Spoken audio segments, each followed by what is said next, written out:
L'équipe, j'espère que vous allez bien. Moi, ça va super en tout cas. Toi, comment tu vas? Moi, ça va les gars. Ok. Ici, là, c'est vraiment le lieu de visualisation, les gars. Exactement. Vraiment, Les c'est gars. notre lieu de visualisation. Quand on parle de lieu d'abondance, c'est vraiment ça. Vous voyez, là, ici, on n'est pas encore dans les Thaïlande, Dubaï, etc. comme ce qu'on vise, en fait. Mais on sait très bien que, en fait, rien que par la manifestation, par la foi qu'on a en Dieu, au plan de Dieu pour notre vie, on sait qu'on y est déjà.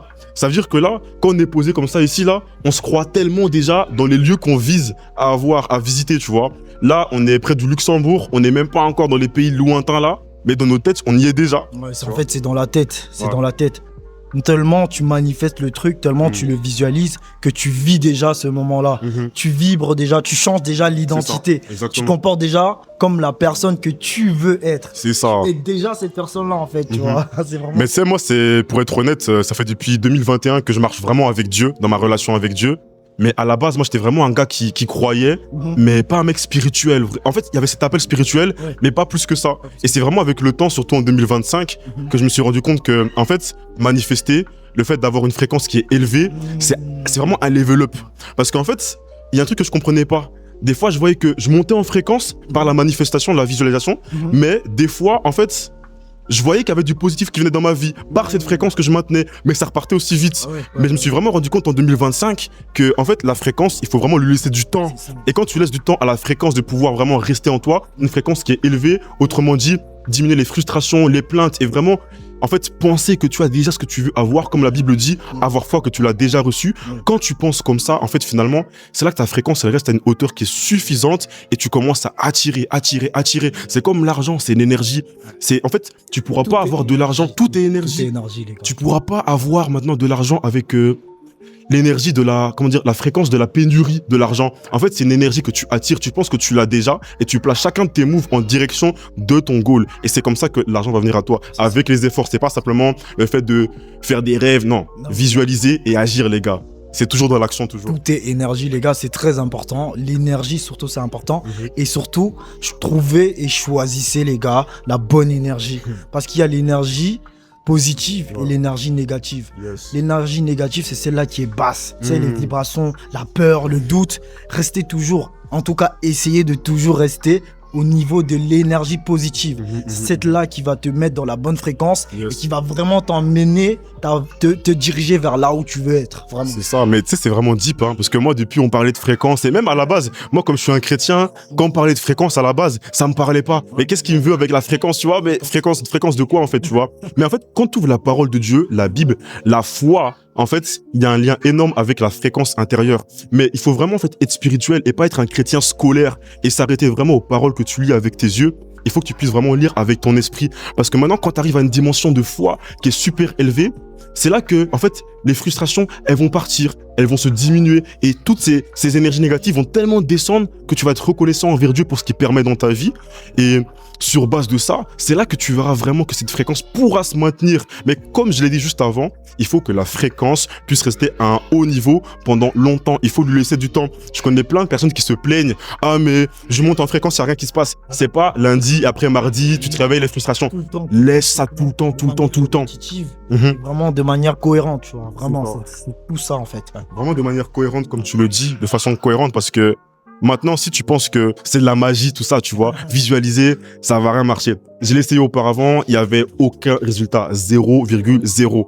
Mais comme je te le dis, c'est vraiment un état intérieur. C'est pas simplement le fait de pouvoir réfléchir, penser, imaginer que tu l'as. C'est plus profond que ça, parce que quand tu reçois quelque chose que tu demandes à Dieu finalement, en fait, tu ressens en toi vraiment que t'as la joie qui va avec, t'as les émotions, t'as les sentiments qui sont avec, et sur base de ça, en fait, tu vois que là, ta fréquence monte naturellement parce que tu as un niveau de foi que tu arrives même à ressentir la joie pour de vrai. Et moi, c'est quand j'arrive vraiment dans ces hautes dimensions-là que, purée, j'arrive à recevoir en fait des choses que Dieu me donne. Et c'est un effet boule de neige parce qu'à partir de là, quand tu vois vraiment qu'il y a une différence, que Dieu te donne ces choses-là, par ta fréquence, par ta foi envers lui, ben en fait, c'est des efforts cumulés que tu vas juste déposer en direction de tes objectifs parce que tu vois vraiment que c'est tangible le changement. Le changement est tangible. C'est pas simplement imaginer. Tu vois que il y a vraiment ta réalité qui change. Tu vois. Il y a quelque chose qui change en toi. Et dès ce moment-là que tu comprends que, en fait, c'est le fait que tu manifestes, c'est le fait que tu visualises, que c'est ça qui va te mettre à l'action pour aller changer qui tu veux être. Et au final, bah, tu verras qu'une fois que tu auras fait l'action, tu seras déjà en train de changer en fait. Déjà en train de changer. Ouais.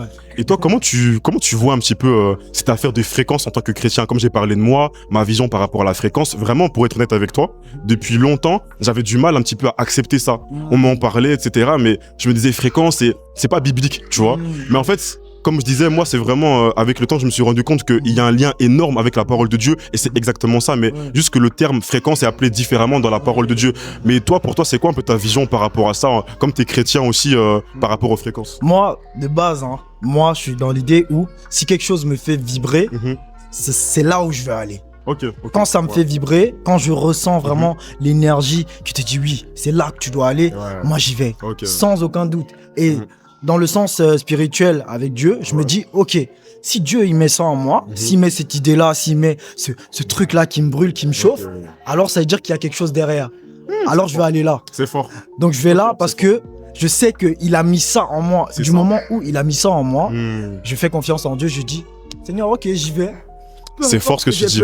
Peu importe qu'il y a le doute, peu importe que je sais pas comment ça va se passer, tu vois, par exemple comme Thaïlande, je sais pas ce qui va se passer une fois que je serai parti. Exactement. Mais j'y vais quand même. Mais tu y vas quand même, mais on y va quand même. C'est ça. Qui brûle tous les jours, qui dit faut que tu ailles là-bas, faut que tu ailles. Et je me dis ok, si j'y vais, je suis tellement confiant, j'ai confiance en lui que je sais que ça va bien se passer. Mais c'est fort ce que tu dis même par rapport à la confiance, parce que en fait, il y a beaucoup de personnes sur les réseaux qui vont me demander, Alex, comment tu dégages une certaine assurance quand tu parles? On voit que tu es confiant, tu vois. Mais en fait, il y a une big corrélation entre ma confiance en moi et ma confiance avec Dieu. Parce que, comme tu l'as dit, tu as dit une phrase que j'ai bien aimée.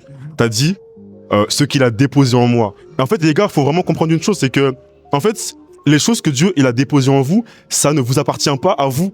C'est des choses que lui, le créateur, ton Dieu, il a déposé en toi. Donc en fait, toi, tu peux être très bien imparfait. Mais ce que Dieu, il a déposé en toi, ça, c'est parfait. Ton objectif, ta mission.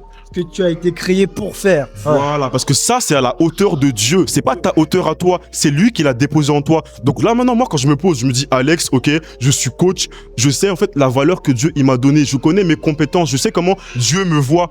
Je sais dans le secret, qu'est-ce qu'il me dit aussi dans les temps d'intimité avec lui, qu'est-ce qu'il me dit par rapport à moi-même.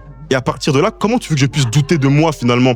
Même dans les moments où, comme des êtres humains, on est des êtres humains, il y a des moments où tu vas des fois un peu remettre en question certaines choses. Mais quand tu te reconnectes à la source devant le trône de Dieu, tu te rends compte qu'en fait, waouh, ce qu'il a mis en moi, c'est fort, gros. C'est fort. Tu vois ce que je veux dire? C'est réel, c'est réel. Je vois tout à fait ce que tu veux dire. En fait, c'est quelque chose que moi, j'ai expérimenté dans certains domaines de ma vie, l'étude, la création. Même quand j'avais peur au départ, quand je me suis lancé, je me suis dit, ok, ça marche, il y a des gens qui aiment, il y a des gens qui adhèrent. Alors, c'est Dieu qui me fait faire. Alors, j'y vais, je continue. C'est ma voix, c'est la mienne. Et j'y vais parce que Dieu, il m'a dit de faire ça. À la base, je suis complètement dans autre chose, tu vois, commercial, en banque, des trucs comme ça. Alors que je me retrouve en train de faire des vidéos en face de ma caméra, tout seul dans mon appart. Et au final, ça marche. Les gens, ils aiment, ils adhèrent au sujet, ils adhèrent à la vision, ils sont impactés. Alors, Dieu permet que je donne de l'impact, tu vois, que j'ai de l'impact dans le monde.